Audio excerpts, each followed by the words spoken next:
One thing we all know about entrepreneurs, they never stop seeing the future, acting on their vision, learning from their successes and failures, and then doing it over again.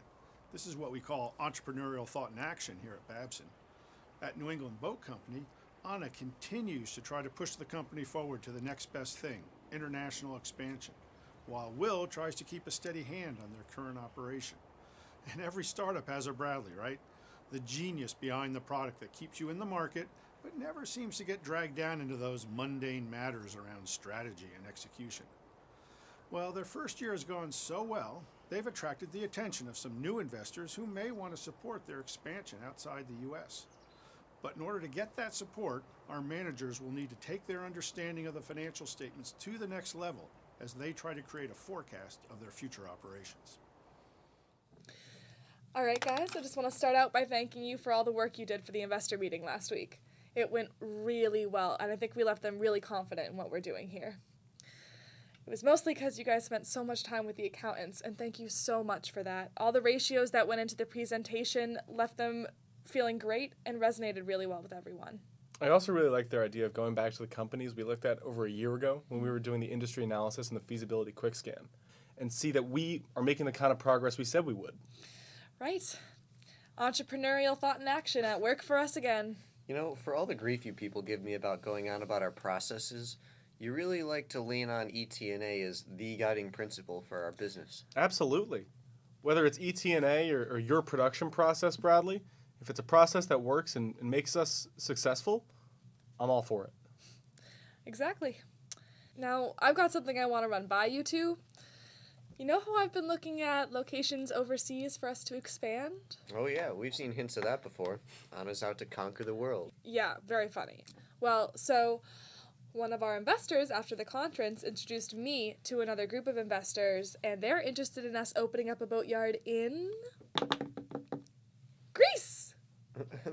Are you kidding me? What are you talking about? Greece, You're gonna have to change our name a bit to of a process. New England Greece pretty Boat far Company. Away. You know, for two guys who really like entrepreneurial thought and action, you don't really act like entrepreneurs. Don't be so quick to blow this off. The investors have confidence in us, and they think we can really blow up internationally.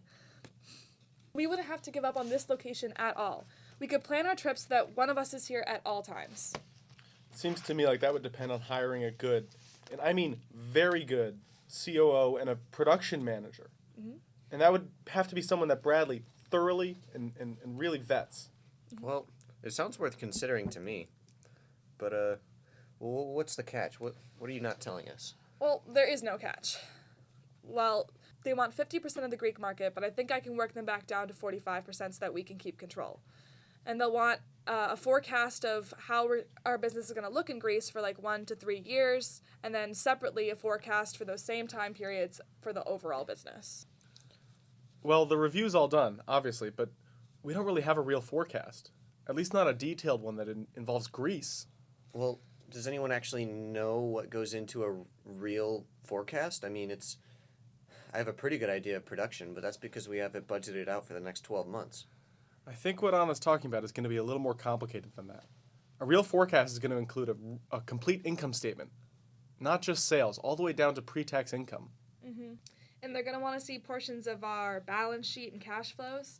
They'll want to know how we project assets, inventories, receivables, things like that.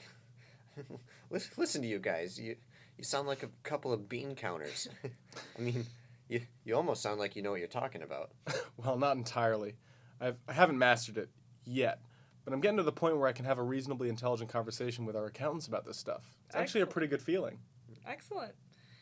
Okay, so you meet with the accountants and then see what we can put together for forecasts, and then we'll plan a meeting after that. Sound good? Yeah. All right. Next stop, Greece.